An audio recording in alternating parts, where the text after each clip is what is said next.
जी student, question है order of reaction.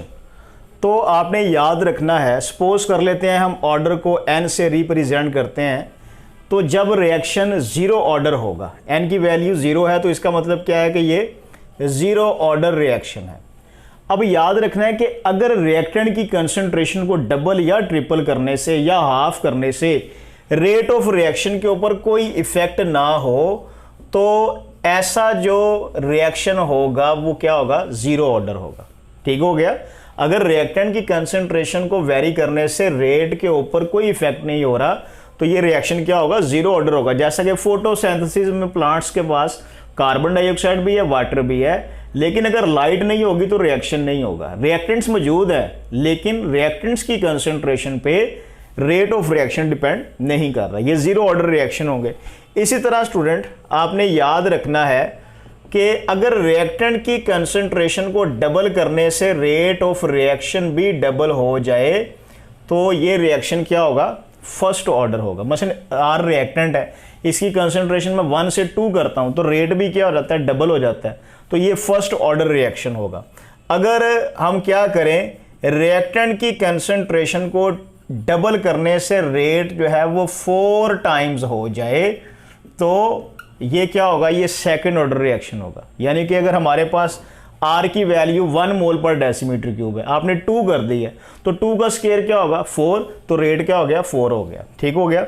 इसी तरह स्टूडेंट, यहाँ पे अगर क्या हो, रिएक्टेंट की कंसंट्रेशन को डबल करने से रेट जो है वो 8 टाइम्स इंक्रीज हो जाए, तो इसे हम क्या बोलेंगे, थर्ड ऑर्डर रिएक्शन बोलेंगे। क्लियर हो गया। तो ये सिंपल समझाने के लिए है कि जीरो ऑर्डर रिएक्शन में रिएक्टेंट की कंसंट्रेशन पे रेट डिपेंड नहीं करता। फर्स्ट ऑर्डर में रिएक्टेंट की कंसंट्रेशन डबल करेंगे तो रेट डबल हो जाएगा। सेकंड ऑर्डर में रिएक्टेंट की कंसंट्रेशन डबल करने से रेट 4 टाइम्स, और थर्ड ऑर्डर में रेट डबल करने से, रिएक्टेंट की कंसंट्रेशन डबल करने से रेट 8 टाइम्स इंक्रीज हो जाएगा। क्लियर हो गया। तो ये सिंपल इनकी डेफिनेशंस करनी है आपने, साथ जो बुक में एग्जांपल्स हैं वो सारी करनी है। अब आपने फाइंड करने हैं यूनिट्स ऑफ के, यूनिट्स ऑफ के यूनिट्स फाइंड करने हैं किसी भी ऑर्डर ऑफ रिएक्शन के लिए।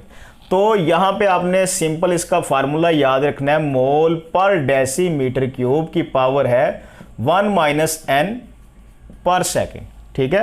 तो यहां पे n की वैल्यू 0 पुट करेंगे तो जीरो ऑर्डर, तो इसका मतलब है जीरो ऑर्डर रिएक्शन में जो k के यूनिट्स बनते हैं वो क्या होंगे, वो होंगे मोल पर डेसीमीटर क्यूब पर सेकंड। इसी तरह स्टूडेंट, फर्स्ट ऑर्डर में यहां पे 1 पुट कर दें तो 1 - 1 0 हो जाएगा, तो ये वाला पोर्शन 0 हो गया, तो यूनिट्स क्या बनते हैं फिर, पर सेकंड। इसी तरह सेकंड ऑर्डर में यहां पे 2 पुट करेंगे तो 1 - 2 -1 हो गया, तो ये क्या आ जाएगा, ये आ जाएगा पर मोल dm+3 हो जाएगा, और ये आ गया पर सेकंड।